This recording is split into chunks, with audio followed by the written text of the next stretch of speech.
Ladies and gentlemen, welcome aboard the Wright Flyer. I'm Randy Wright, and I'll be your captain on this solo flight special edition of our state of the art radio program.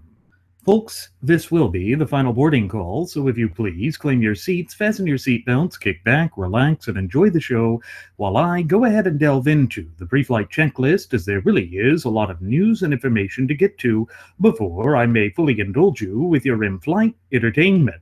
Well, folks, 98 years ago on this very day, the guns of the Great War, as it was known, or the First World War, finally fell silent, and humanity was able to take a step back and reflect upon exactly what it was that was unleashed upon the world.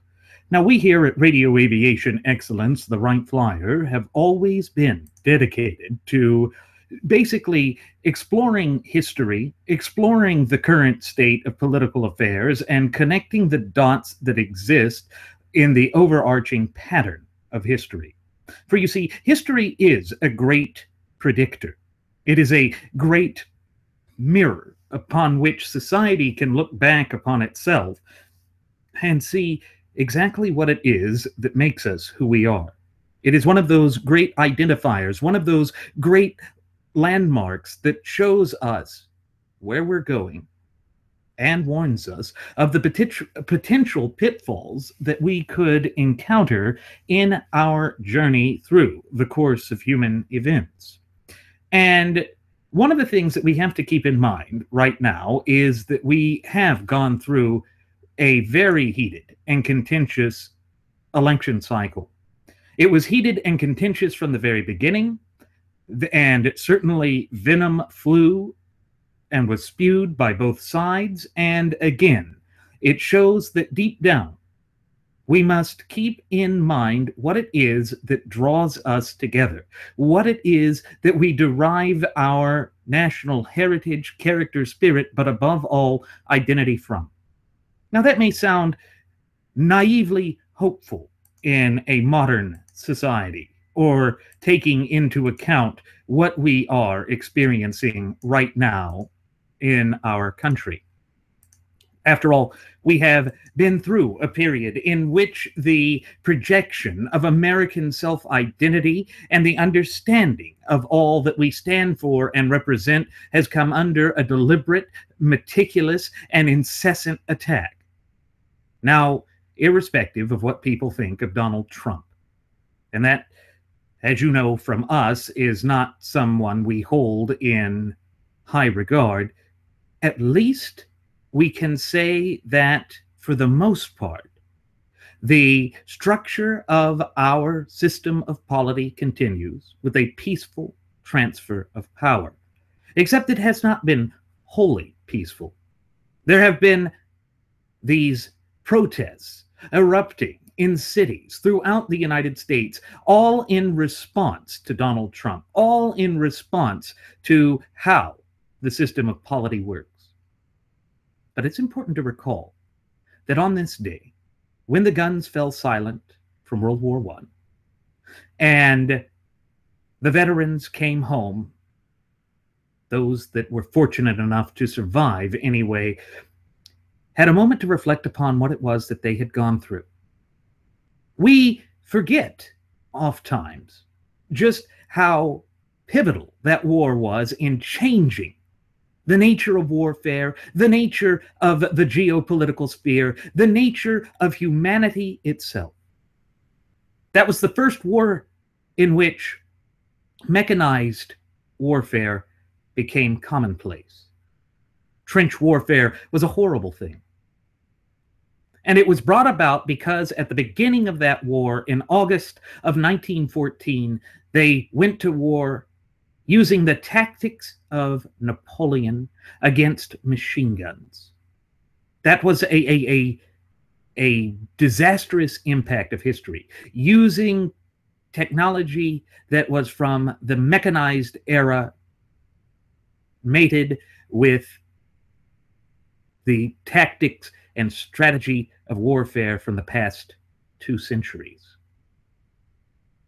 Of course, it was going to be a bloodbath, and an entire generation of young men was wiped out. The promise flower of humanity gone in an instant.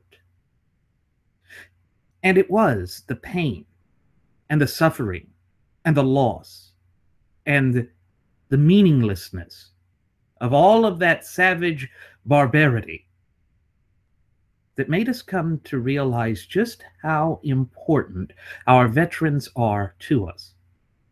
And that is why that date has been selected as Veterans Day, a day in which we honor the noble sacrifices of the best and brightest among us, because we would not be free to be who we are, and we would never have been the free nation that we are and espouse to be and strive to be without those who are willing to put everything on the line.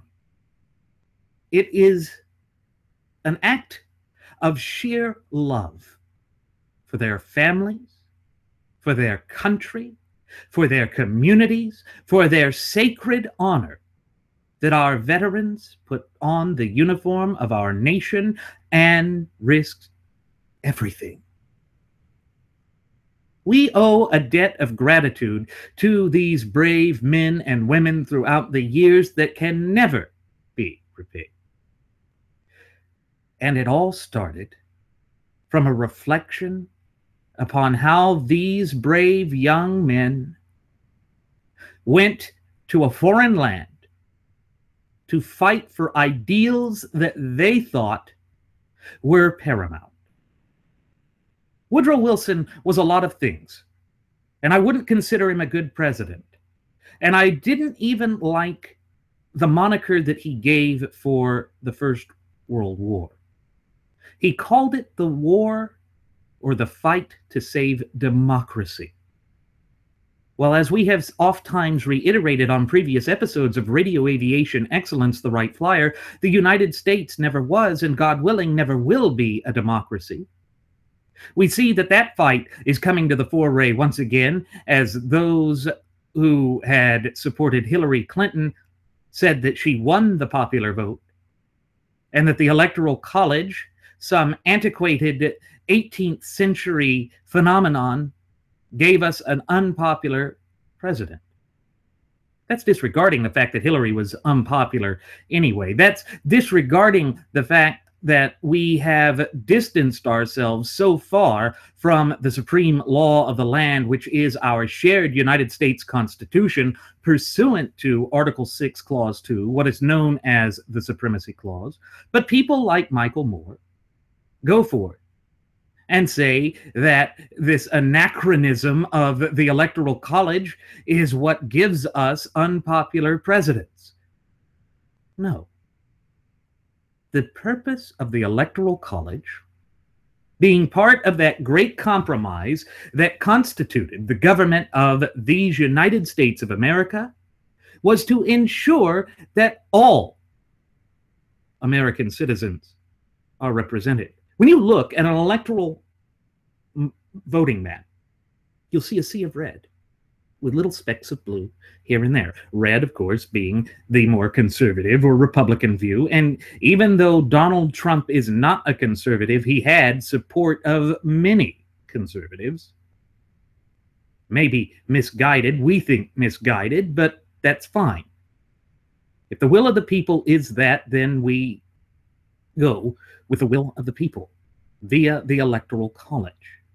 Because the way the Electoral College works is much the way that our entire federalist, constitutionally endowed republic works. We elect representatives to be our voice. We elect delegates to go and vote in the Electoral College. That is how the process works. But people like Michael Moore want to be able to have a dictatorship of the proletariat.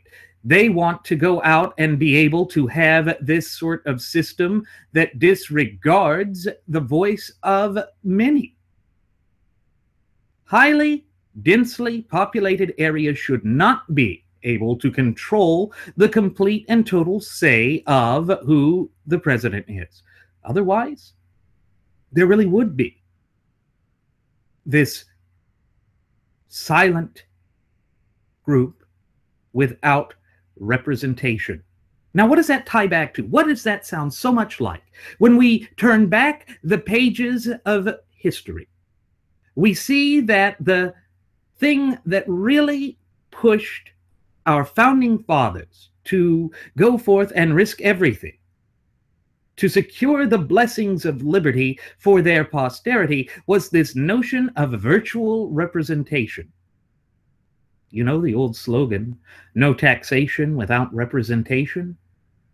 Well, it goes to how the British Crown and Parliament viewed representation. They couldn't understand how these upstart colonists would proclaim in such bold and defiant fashion that they were without representation. They were British citizens, and Parliament made all the decisions. Centralized Parliament in London, in which the colonists had no vote. Technology of that time and the distance between the mother country and the 13 colonies made it impossible for there to be an efficient and fair representation via this whole doctrine of virtual representation, where we were all virtually represented by those in Parliament, though we had no direct say as to whom those representatives would be. All of the colonies had developed their own, either houses of burgess, legislative bodies of some sort, their own magistrate courts, their own administrations. Why? It was the only way to efficiently secure power, maintain order, and to promote the natural order of things, or as we refer to it in common parlance, the natural law tenets. All of that is an intrinsic part of who we are, both as a nation and a people. It goes right into the DNA of our great nation. It goes right to the heart of the matter of what matters to we, the people. But that's something that gets ignored. You're certainly not going to hear that discussed by the rank and file of the graduates of Pavlov's School of Journalism for the salivating mainstream media. Why? Because, again, deep down in their heart of hearts, they don't want that system. They're going to share the beliefs with Michael Moore, even though Michael Moore came forth and criticized the media, saying that they treated Trump with kid gloves. So what? So what? That does not change the fact that our nation has some abstract principles that carry over and have withstood the test of time better than any other system of polity ever devised by the hands of men. Stop and think about that for a moment. I know that we've reiterated it on previous episodes of Radio Aviation Excellence, the Wright Flyer, but it is so on point that it bears repeating again here as I sit here speaking into this microphone, conveying this message unto you. And that is this. The United States Constitution is the longest contiguous or uninterrupted running governmental document, securing the blessings of liberty for the people being sovereign. In the entire course of human events, in all of world history, there has never been a more stable, more open, and more honest, even with all of the rank and rampant corruption we have, system of polity or government than these United States of America. Never before had there been a system of government developed with the idea that it belonged to the people and that the people would select representatives.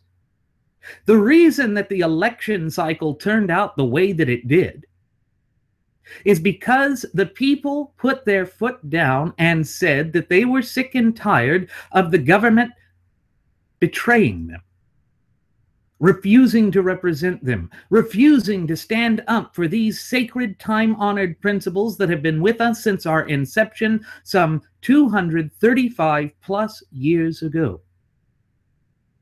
And that is a message that should be resounding. Yet we see that the same pundits and talking heads and arrogant elitists are trying to tell us that it's a fluke. It's no fluke. We knew that the righteous anger and indignation of the American people was there. We have always said that they were not wrong. They, of course, being we, the people, in feeling betrayed, in feeling angry, in feeling bittered with respect to the course and the current trajectory that our nation is upon. But what we warn, and what we will continue to warn about, is that it must be tempered with logic, with reason, with the understanding that even though those people who disagree with us are out there, they are still citizens. You see, again, it comes back to there being a greater good in the United States of America. It comes back to this entire heartfelt notion that the United States is greater than the sum of its parts. The whole is greater than the sum of its parts. And that is a deep, intrinsic aspect of who we are. It defines us as a culture, as a civilization, as a political movement. What matters here is that we secure the blessings of liberty to posterity. Again, this is found in the clear and concise language contained within the four corners of our shared United States Constitution. It's why my first officer, Jeremy Grapenton, and I, as well as our first Air Marshal, Mr. Nelson Ward, have harped on previous episodes of our state-of-the-art radio program that the Constitution is the end-all, be-all when it comes to the United States. And that is something that we do need to get back to. Irrespective of who is in power, if the people want their voice to be heard, and if the people want to encounter true, complete representation, then they must turn to the Constitution. They must hold all politicians and the entire edifice of government, the entire structure of it, accountable. Because this government belongs to us. And no matter what you think of Donald Trump, he has now stepped into the position of being an employee of we the people.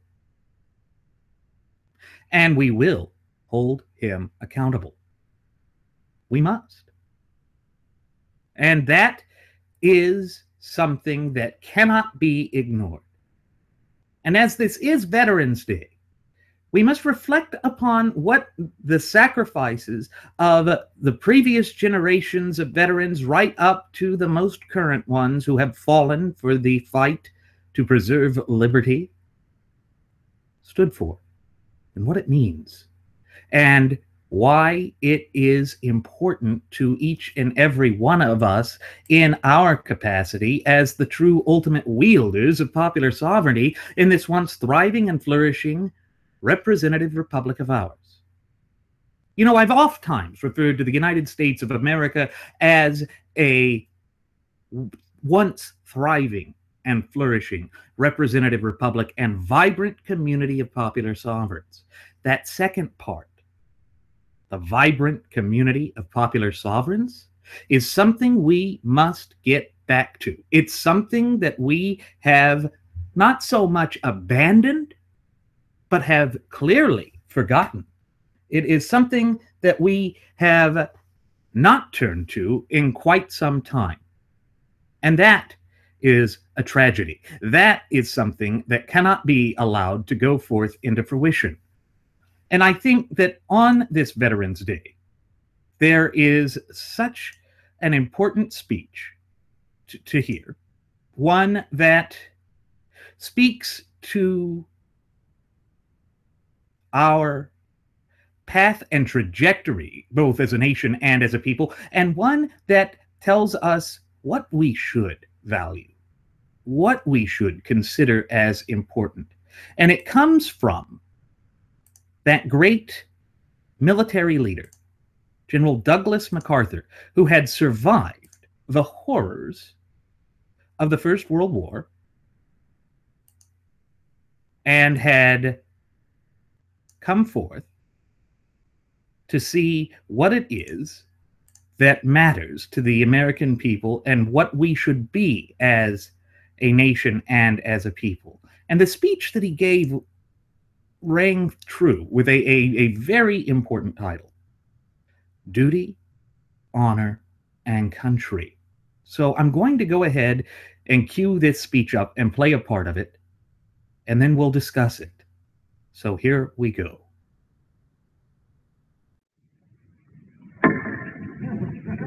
Duty,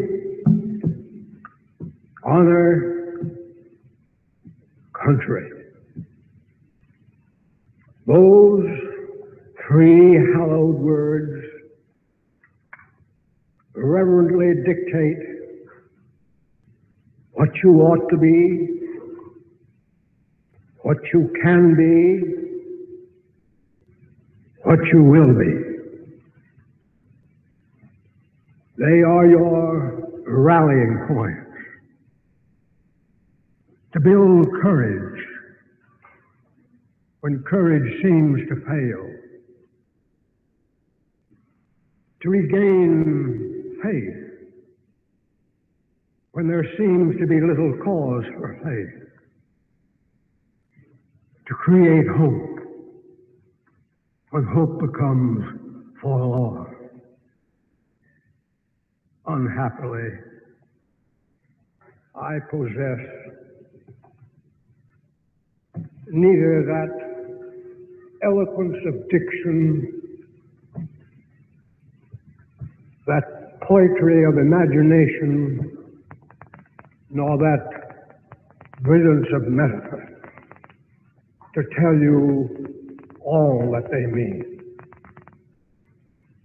The unbeliever will say they are but words, but a slogan,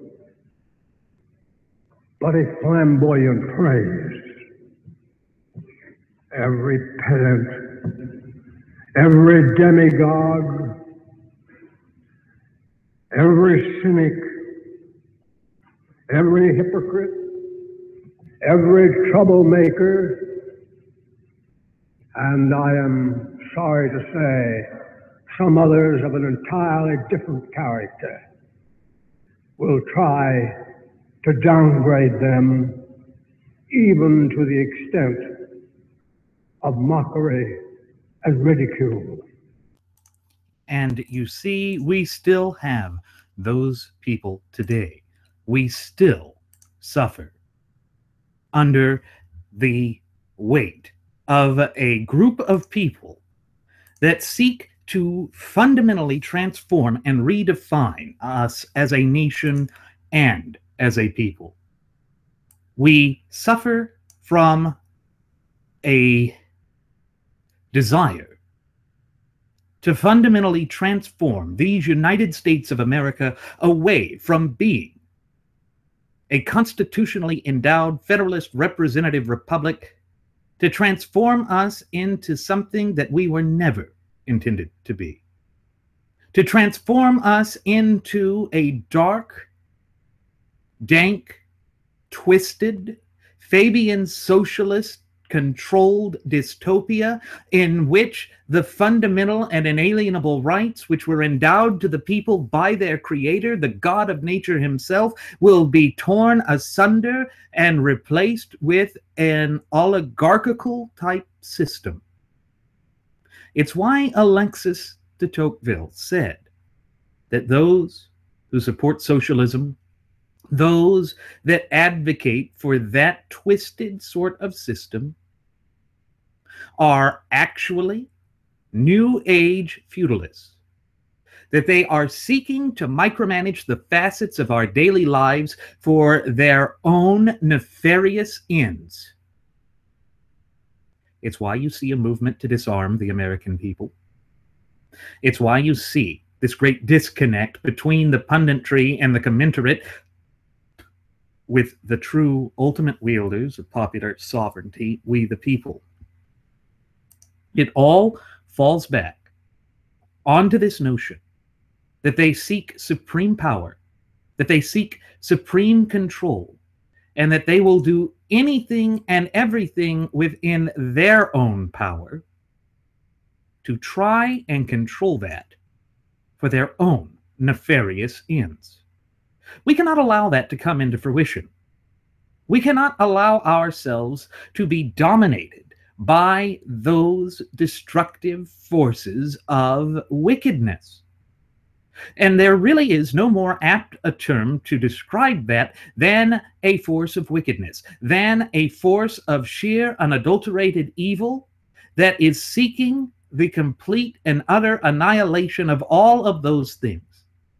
You see, the beautiful aspect and point, the whole overarching point, in fact, of what General Douglas MacArthur was saying in that speech is that duty, honor, country represents who we are, what we shall always be. You know what that is? That is another way of talking about those self-evident truths that Thomas Jefferson put in the Declaration of Independence. We hold these truths to be self-evident, that all men are created equal, and that they are endowed by their Creator with certain fundamental and unalienable rights, and that among these are life, liberty, and the pursuit of happiness. What did he mean by that? The same thing that Douglas MacArthur meant when he said duty, honor, and country. And you know what's so amazing about the veterans that we remember and that the veterans that we uphold is that far too many of them had to pay the ultimate price to secure liberty. But you know what they said? They said that it was worth it to represent duty, honor, and country. And to know that there are those who would go forth and set alight our Star-Spangled Banner in protest of a vote. What in the hell is wrong with you people? Stop and think about the great scope of what that flag represents. It's not racism. It's not sexism. It's not divisiveness. It's not identity politics.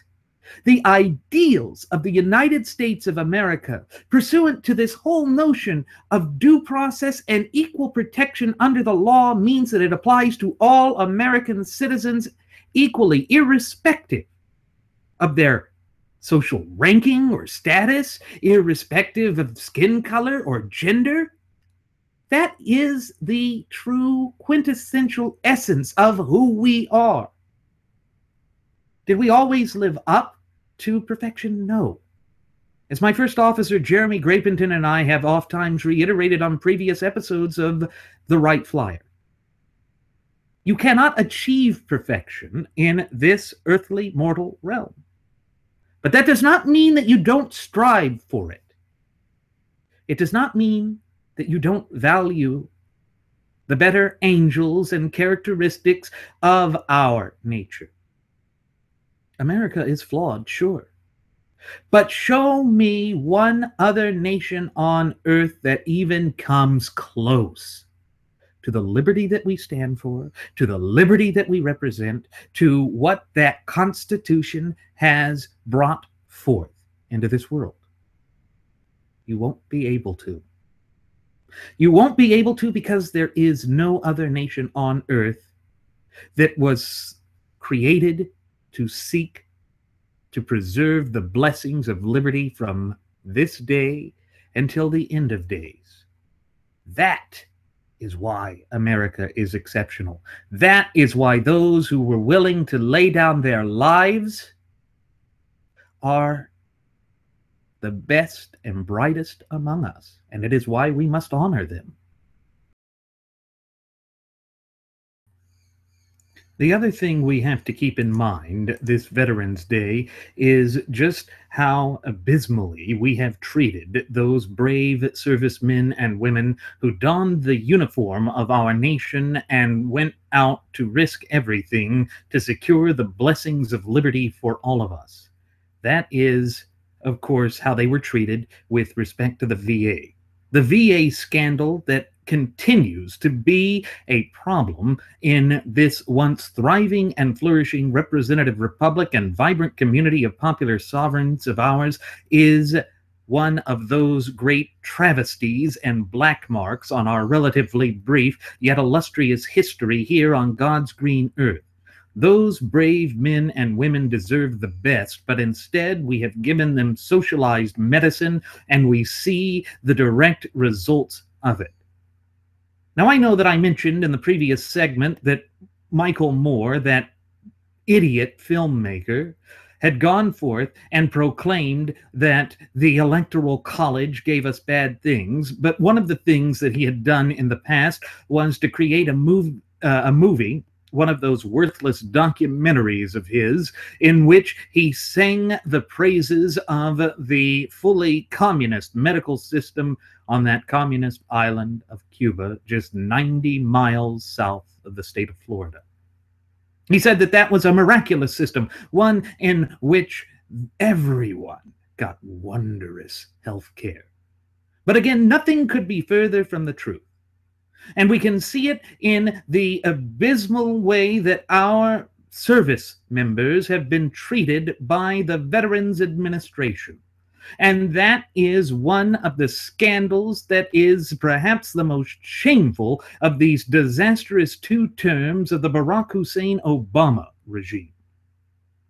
We must fix that system. We must do a better job in protecting and caring for those who showed the truest form of love for their nation, going back once again to that pivotal speech from Douglas MacArthur.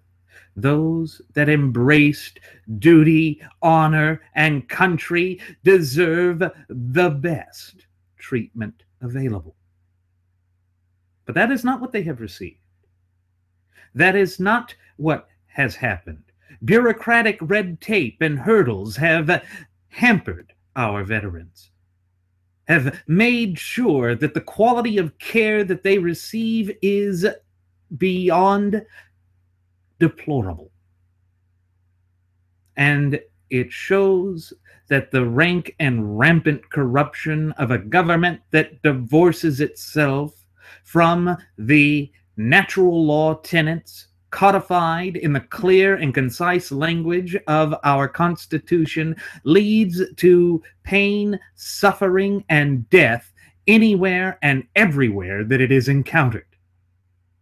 We must always strive to go back to the Constitution, because the Constitution not only defines us both as a nation and as a people, but it puts out that working roadmap for how a nation that is free and dedicated to the fundamental and inalienable God-given rights of the people, it must act. And unfortunately, with all of the raw emotionalism that has gripped the hearts, souls, and minds of the American people, we have lost sight of just how significant and important that really is. We have allowed ourselves to do a grave disservice to those who were willing to give everything for us. If there is ever a moment in which we should feel shame as a nation and as a people, it should be in the way we have treated those who donned the uniform of our nation. And it's not the first time that our nation's veterans have gotten the short end of the stick.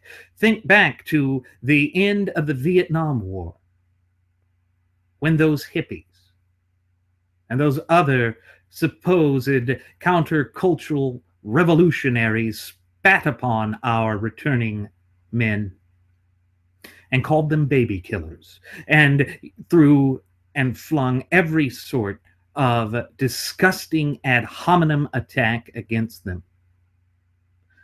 To all veterans that serve, we here at Radio Aviation Excellence, the Wright Flyer, give our most heartfelt thanks.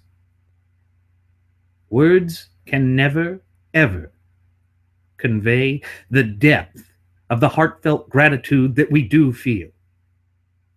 And we can never repay the debt that is owed to each and every one of you that was willing to step into harm's way, who was willing to sacrifice everything to ensure that we could live free, that we could continue to persist as the nation that we know and love. Why do we give such credence and respect and honor to those most patriotic among us? It is because they were willing to die for us to be free. I set my life to live for us to be free, but they were willing to die for us to be free. Their courage, their patriotism goes worlds beyond my own. I wish that I had the ability to show the true amount and depth of gratitude that we owe to our fighting men and women. But I do not. All I can do is say thank you.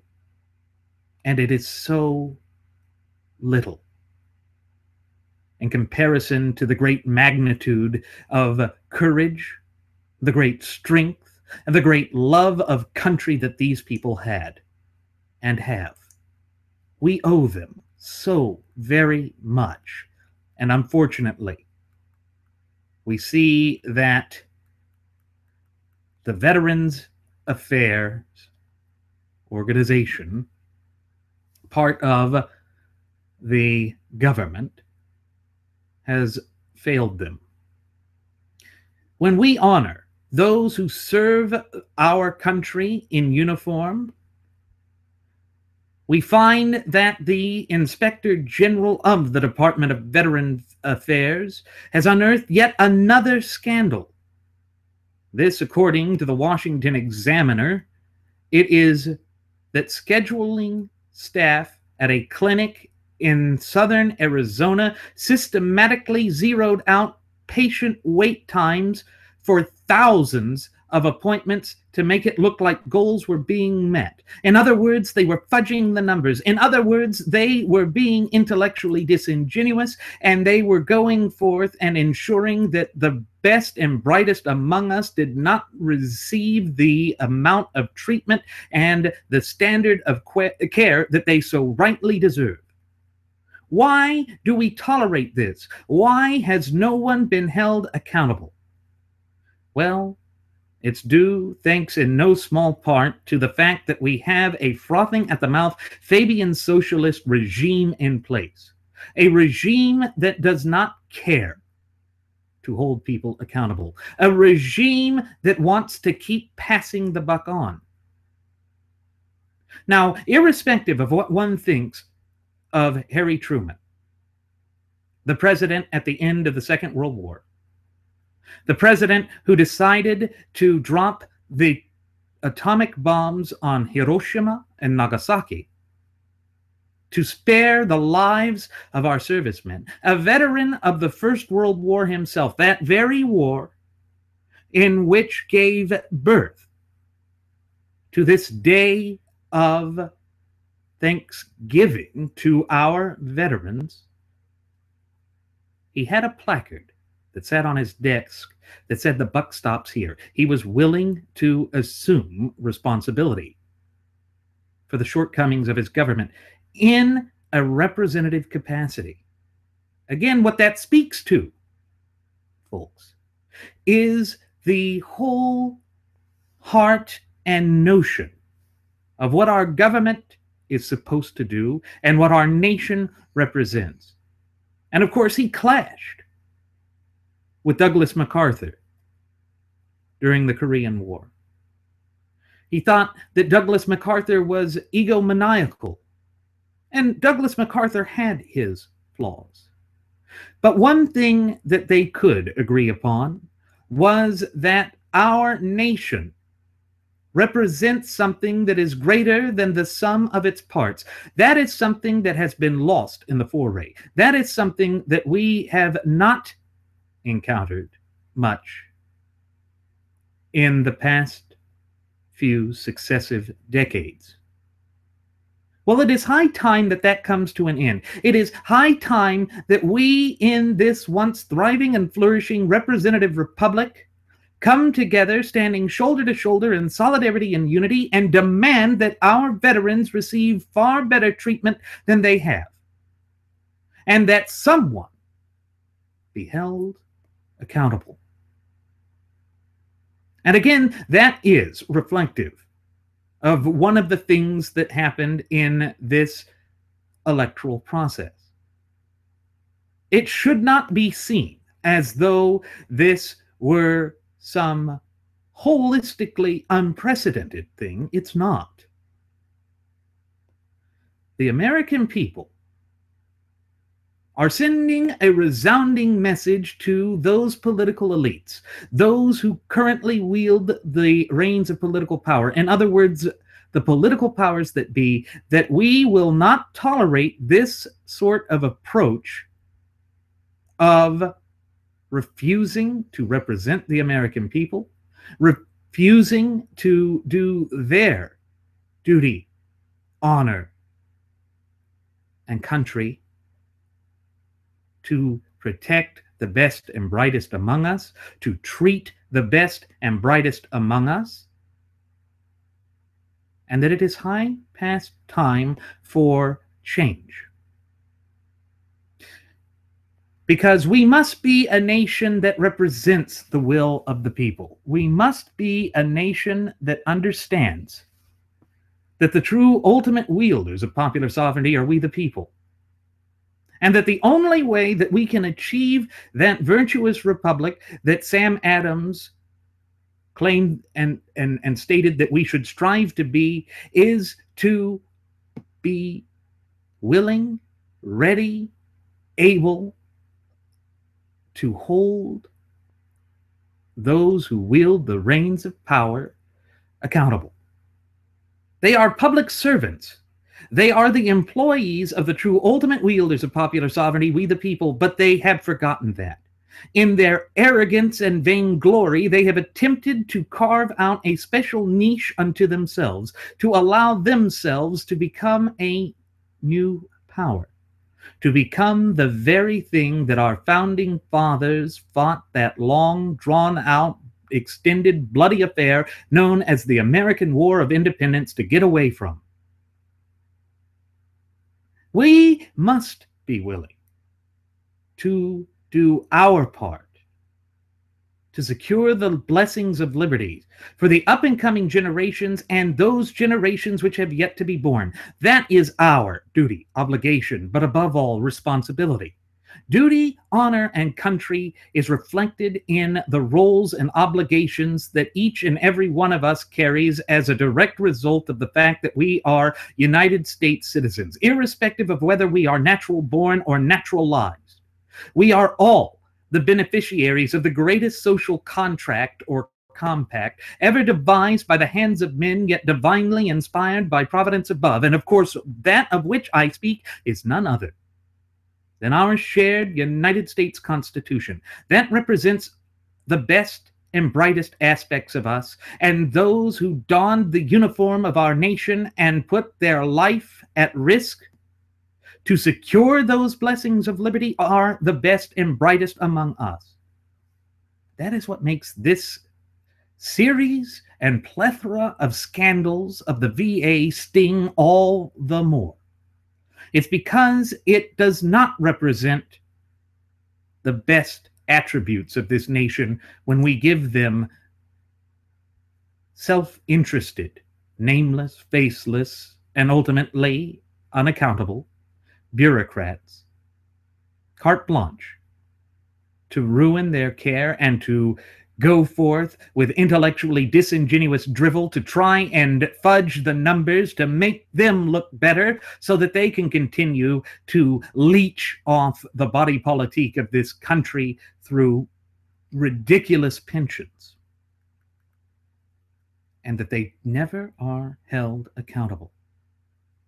Going back to the Washington Examiner, it went on to state that worse yet, this cheating took place between December 2013 and August 2014 after the broader VA scandal had come to the surface. And what the Inspector General has found is even further evidence of a cover-up, and the fact that the only lesson that the bureaucracy has seemingly learned after its exposure is that it needs to find better ways of hiding incompetence and dishonesty. Does that reflect our nation?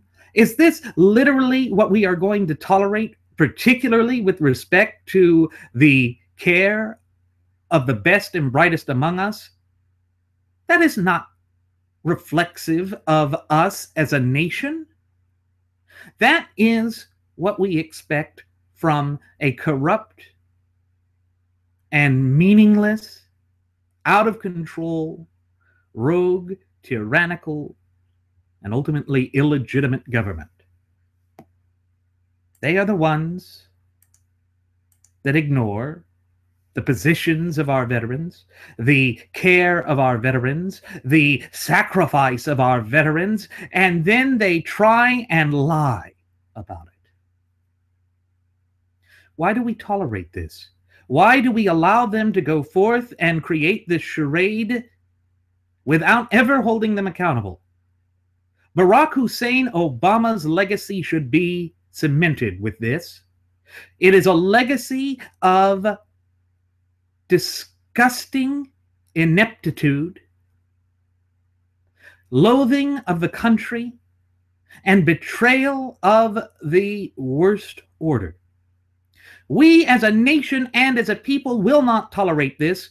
We demand better for our veterans, and we will not rest on our laurels.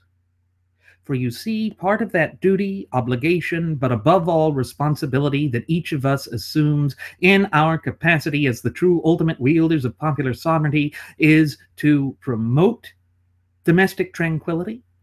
That's certainly what the veterans have done. To achieve a more perfect union.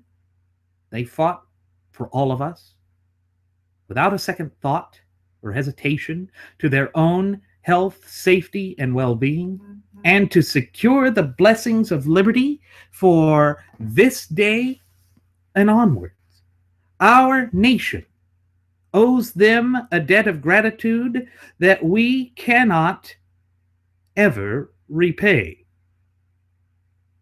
And that must be the central focusing point of what it is that we hope to achieve as a nation and as a people. It is why we must hold the Veterans Administration Department, or rather the Veterans Affairs Department, accountable for this woeful lack of responsibility.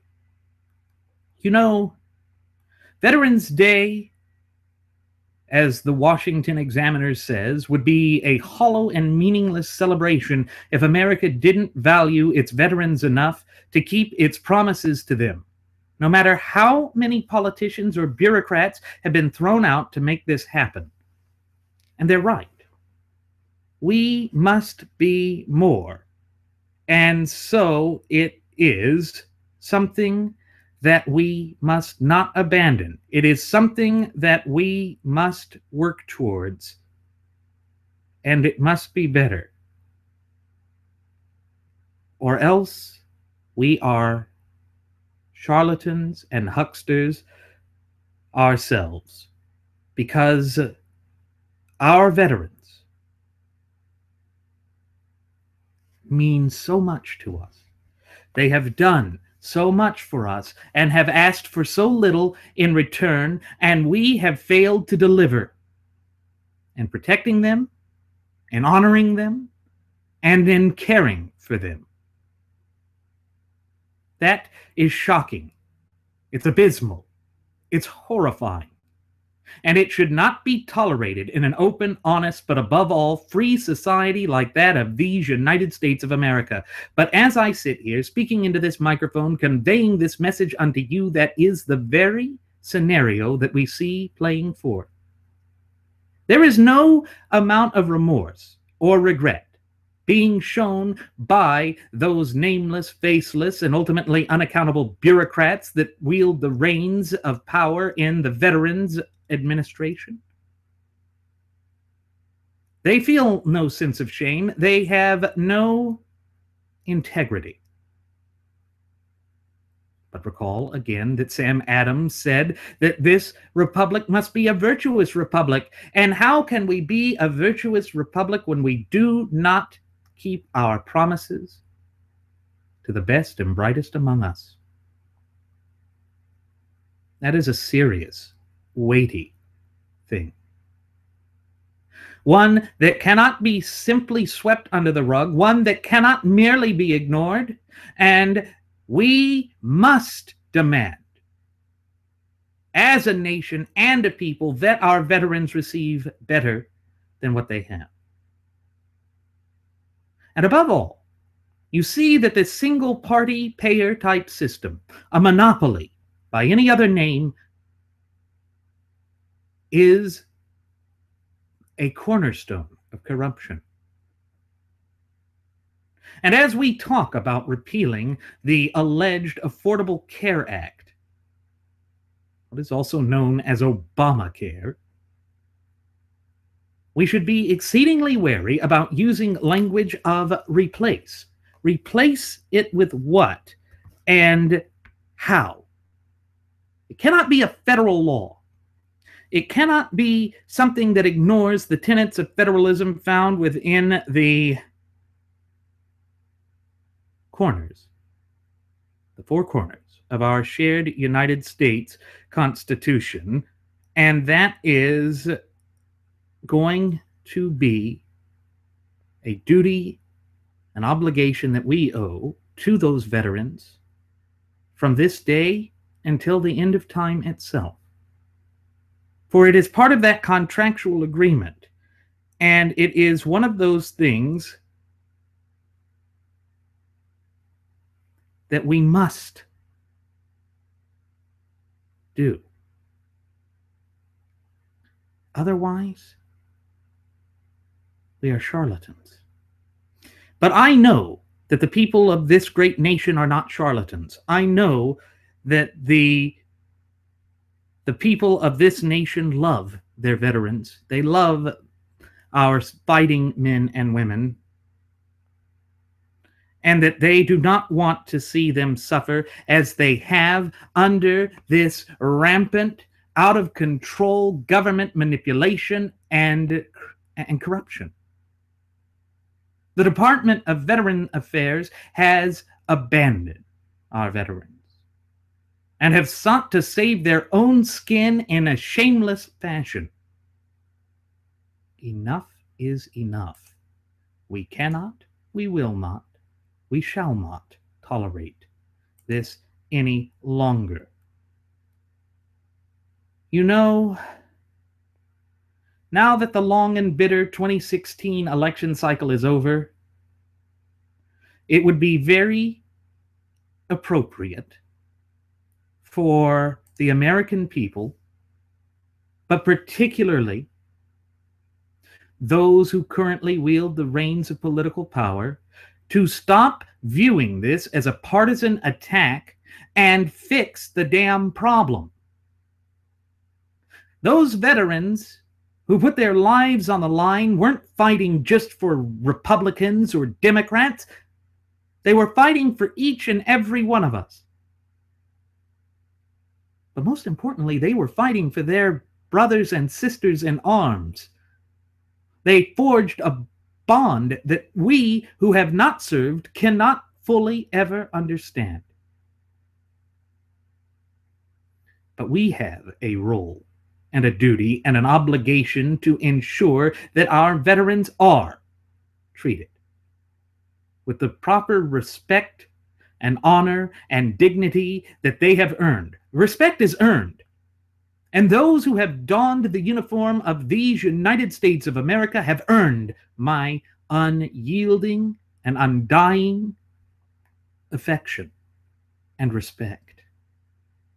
And so when we see that the Veterans Affairs Department continues to lie and obfuscate the truth and attempt to cover up their own malfeasance and misdeeds, that goes beyond the pale. That is essentially adding insult to injury. And it must stop. It must stop. Because they were willing to secure the blessings of liberty for each and every one of us by putting their life on the line. Life, limb, health, safety, family, security, all of it. They willingly put that aside. And President-elect Trump needs to address this. If he wants to turn a new leaf in this country, he must show a dedication and zeal to the veterans that goes beyond what he did in the primary process, when it took far too long for those donations to get to the veterans. He won many of their votes because he was willing to shine a light on the problem rather than dismiss it as Clinton did by claiming it was not widespread. This problem is endemic. It goes to the very heart of that socialized bureaucracy within our government. And again, it comes back to the very heart of the issue, that what is happening there is the distancing and divorcing of ourselves from those natural law tenets that have guided us and have led us for well over 235 years. The Constitution is everything. It is why our veterans have sworn an oath to uphold and defend the Constitution to the best of their abilities against all enemies, foreign and domestic. That is an oath that they do not take lightly. It is, as a licensed Texas attorney, I swore a similar oath. It was not one that I take lightly either. It is why I want each and every one of you who is a member of our cherished listening passengers and audience to be empowered,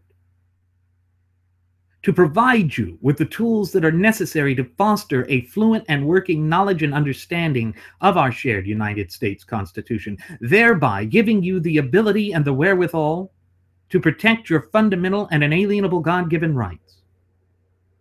We, both as a nation and as a people, are called upon only to swear allegiance to the Constitution.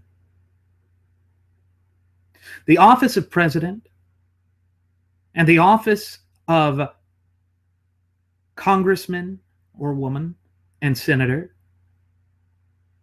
is there to serve the Constitution, which is that contract between the entire American citizenry and their government. And what we see with respect to the scandal that continues to swirl around the Veterans Administration, the Department of Veterans Affairs, is a glaring, open, and obvious breach of contract. And when we breach the contract with the best and brightest among us, it is a betrayal of the greatest magnitude. It is a form of malfeasance that is unforgivable. And yet, to this day, no one has truly been held accountable. No one has been brought to justice. Why? Why is it that we do not do what is necessary and proper Well, it is your duty, just as it is mine, just as it is Jeremy's, just as it is Nelson's, to hold the government accountable when they fail to act in our best interest. And that is something that we must keep in mind, particularly now that this election cycle is over. Let us come together.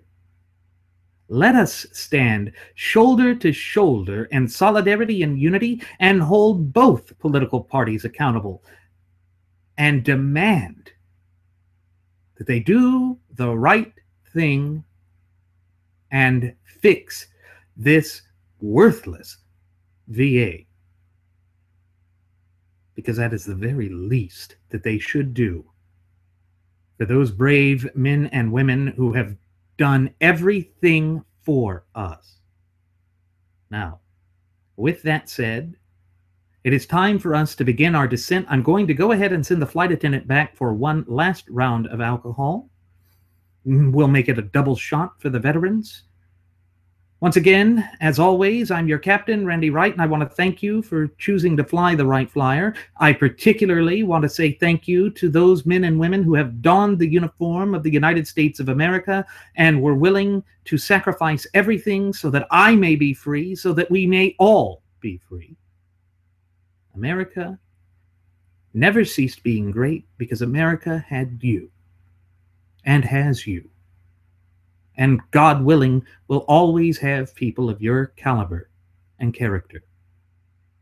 Should you have any questions, comments, or concerns that you would like to leave here, or any topics that you would like to suggest for us to discuss here at Radio Aviation Excellence, the Wright Flyer, I invite you to leave them either in a comment here, or you can leave it at our Google Plus page or our Facebook page, or you can also leave us a message at Twitter with the Twitter handle at Radio Aviation EX. One more time, folks, that's at Radio Aviation EX. And there you will find our departure board that lists my personal Twitter account, the personal Twitter account of my first officer, Jeremy Grapington, our Blogspot account where we put up the links for our videos as well as audio-only copies of our state-of-the-art radio program so that you can listen to it or watch it or consume it at your leisure, however you'd like. And it also lists the Cafe Press account, where we have some even greater, newer designs with drinking glasses, thermoses, laptop sleeves and protectors, bumper stickers, t-shirts, all sorts of clothing with our original logo on it, with a updated logo on it, as well as the first class passenger logo. And our updated logo is a slogan that I think is important for us all. We here at Radio Aviation Excellence, the Wright Flyer, are looking to uplift America. We must be uplifted. We must uplift our veterans, particularly in the wake of that unspeakable atrocity of a scandal. Thank you again for tuning in, folks. We will see you again next time. Please do take care.